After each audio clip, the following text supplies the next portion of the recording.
Assalamualaikum warahmatullahi wabarakatuh. Apa kabarnya anak-anak sekalian? Kembali lagi berjumpa dengan Bapak dengan pembelajaran PAI. Dengan PAI kita lebih cinta lagi kepada Allah Subhanahu wa taala, lebih semangat lagi dalam mencontoh Nabi Muhammad Shallallahu alaihi wasallam, dan tentu saja berakhlak mulia kepada siapapun, terutama kepada orang tua kita. Oke. Hari ini anak-anak kita akan melanjutkan bahasan yang selanjutnya, yaitu berkaitan dengan akhlak. Tapi sebelum kita ke pembelajaran, mari kita terlebih dahulu untuk berdoa bersama-sama. Berdoa dimulai. Bismillahirrahmanirrahim. Rabbi zidni ilman warzuqni fahman. Ya Allah, tambahkanlah ilmuku dan berilah aku pemahaman. Amin. Amin ya robbal alamin. Oke. Anak-anak, di pembelajaran hari ini anak-anak bisa lihat di buku halaman 59 ya.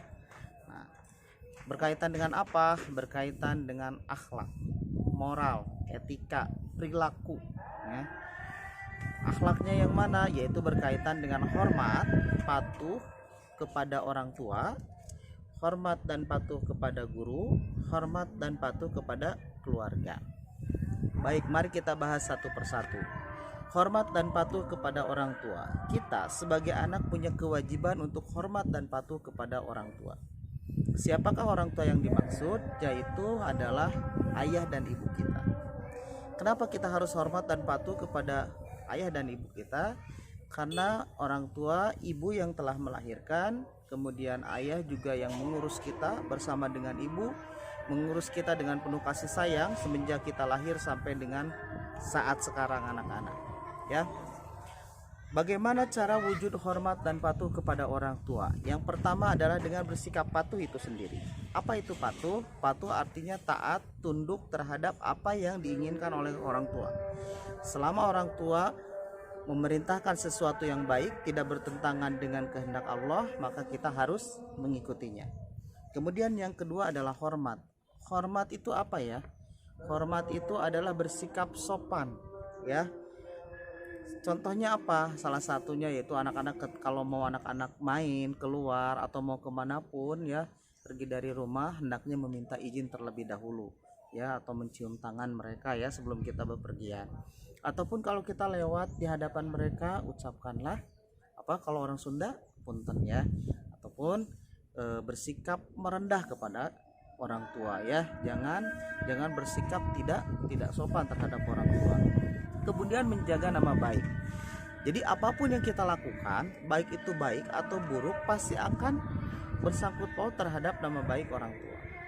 Kalau kita ranking 1 ya, berprestasi di sekolah, itu mengharumkan nama baik orang tua. Kalau kita senantiasa bersikap baik, tidak membuat masalah baik itu dengan teman atau dengan siapapun, maka yang baik namanya, nama orang tua juga menjadi baik. Kalau kita berbuat buruk, makanya nama orang tua juga orang tua kita juga akan tercoreng namanya. Maka dari itu anak-anak, jagalah nama baik orang tua dengan kita bersikap baik ya, berakhlak baik. Kemudian senantiasa menyenangkan hati orang tua, senangkan hati orang tua kita. Jangan sampai mereka merasa selalu tidak enak ketika disuruh anak-anak nggak mau, melawan, membantah, membuat hati orang tua tidak senang ya. Mulai hari ini, setelah pembelajaran ini, bikin semaksimal mungkin supaya hati orang tua anak-anak selalu senang ya dengan apa yang kita lakukan. Kemudian yang terakhir adalah mendoakan ya. Kita senantiasa mendoakan untuk kebaikan orang tua kita, kebaikan di dunia maupun kebaikan di akhirat. Ya, doanya ada, Robbighfirli wali walidayya warhamhuma kama rabbayani shaghira.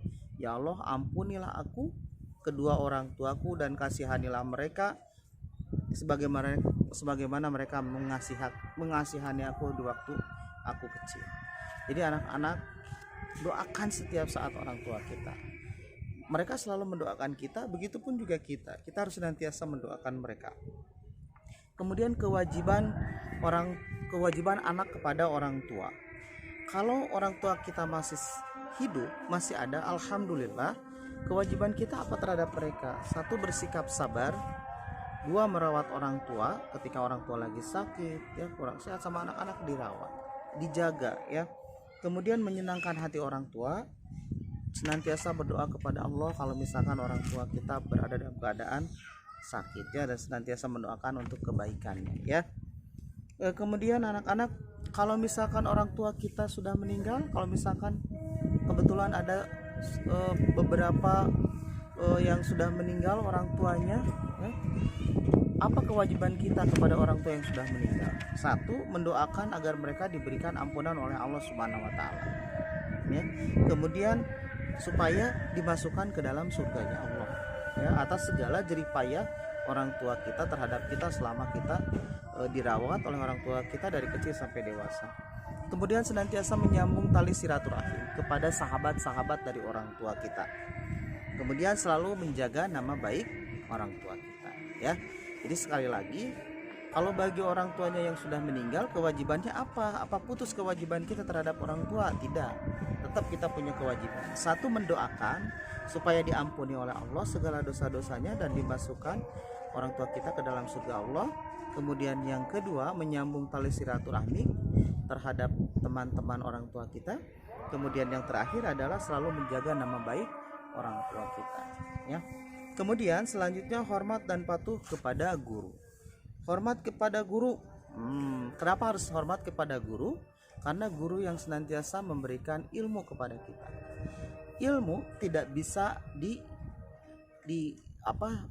sangat berharga sekali. Dimulai kita dari misalkan sekolah TK, tadinya tidak bisa baca, kemudian bisa baca, kemudian bisa memahami sesuatu yang tadinya kita tidak tahu menjadi tahu ya.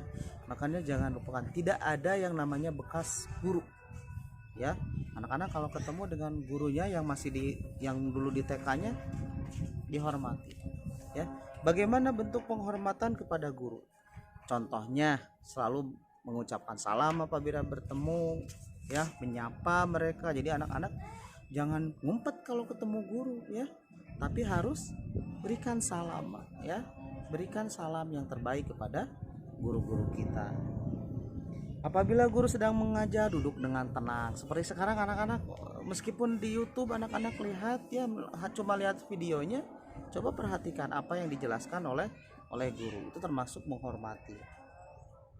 Kemudian mematuhi perintah guru. Ini apabila guru mengatakan sesuatu, maka ikuti. Apabila perintahnya itu tidak bertentangan dengan apa yang Allah inginkan ya. Selama itu tidak bertentangan dengan apa yang Allah inginkan atau perintah itu diridhoi oleh Allah, kita wajib patuh terhadap perintah guru. Terus senantiasa mentaati peraturan sekolah. Terus apabila mendapat tugas-tugas, anak-anak kerjakan. Kemudian apabila mendapatkan tugas piket, wah sekarang mah nggak ada piket ya karena di rumah ya. Tapi coba bikin anak-anak kegiatan di rumah. Misalkan hari Senin anak-anak harus ngapain, Selasa harus ngapain. Belajar memanage waktu anak-anak ya. Saya mah Senin mau ngepel di rumah, mau nyapu, mau beres-beres ya. Apa-apa anak-anak dibiasakan disiplin, bukan hanya di sekolah tapi di rumah juga. Kemudian meneladani sikap baik guru. Apa yang baik dari guru maka diikuti. Misalnya anak-anak meniru tutur katanya yang baik, melaksanakan semua nasihatnya ya. Jadi anak-anak bisa baca lebih jelas di sini ya. Kemudian yang terakhir adalah hormat dan patuh kepada sesama anggota keluarga. Jadi kalau kita di rumah saling menghormati ya, terhadap orang tua, terhadap kakak dan adik, saling menghormati, maka di rumah akan tercipta kehidupan yang rukun, enak, nyaman di rumah, nggak ada pertengkaran ya. Kalau ada masalah saling menghargai, saling menghormati, diputuskan bersama, dicari jalan keluarnya yang terbaik. Ini ada dalam surat An-Nisa surat keempat ayat 36. Allah berfirman, dan sembahlah Allah dan janganlah kamu mempersekutukannya. Satu, di surat An-Nisa ini kita tidak boleh mempersekutukan Allah. Kemudian berbuat baiklah kepada kedua orang tua. Kita punya kewajiban berbuat baik kepada kedua orang tua. Terus kepada siapa lagi? Kerabat. Kerabat itu siapa? Saudara-saudara kita. Kemudian anak-anak yatim, orang miskin, tetangga dekat, tetangga jauh, teman sejawat, ibnu sabil dan hamba sahaya yang kamu miliki.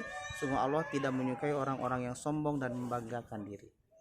Jadi anak-anak, sifat hormat itu harus diwujudkan dalam kehidupan kita sehari-hari. Apalagi kita sudah belajar PAI ini, maka kita harus akhlaknya lebih baik lagi, lebih hebat lagi, ya. Contoh ketaatan yang luar biasa, ini pohon di belakang kita nih, ini taat banget sama Allah, ya. Allah memberikan ketentuan kalau pohon itu tidak bisa jalan-jalan, pohon patuh, ya. Matahari harus datang di siang hari, matahari patuh, ya. Nah, anak-anak, apalagi kita sebagai manusia, sebagai makhluk yang dimuliakan oleh Allah, maka kita jangan sampai derajat kita rendah, bahkan lebih rendah daripada binatang ternak. Apa yang harus kita lakukan? Yaitu dengan memperbaiki akhlak kita. Oke anak-anak, itu saja yang bisa Bapak sampaikan. Mudah-mudahan anak-anak tetap sehat, tetap semangat dalam belajar ya, dan tetap memberikan pelayanan yang terbaik bagi orang tuanya. Hormati orang tua, sayangi orang tua. Kalau bisa anak-anak tiap hari ngobrol, ayah ibu apa yang bisa saya lakukan supaya membuat ayah dan ibu senang kepada saya. Oke, itu saja mungkin yang bisa Bapak sampaikan pada kesempatan hari ini. Mudah-mudahan anak-anak tetap sehat, tetap semangat, tetap memperbaiki diri. Hari ini harus lebih baik daripada hari kemarin ya. Jangan lupa sholat harus tepat waktu ya. Itu saja, terima kasih, salam hangat buat orang tuanya masing-masing. Assalamualaikum warahmatullahi wabarakatuh.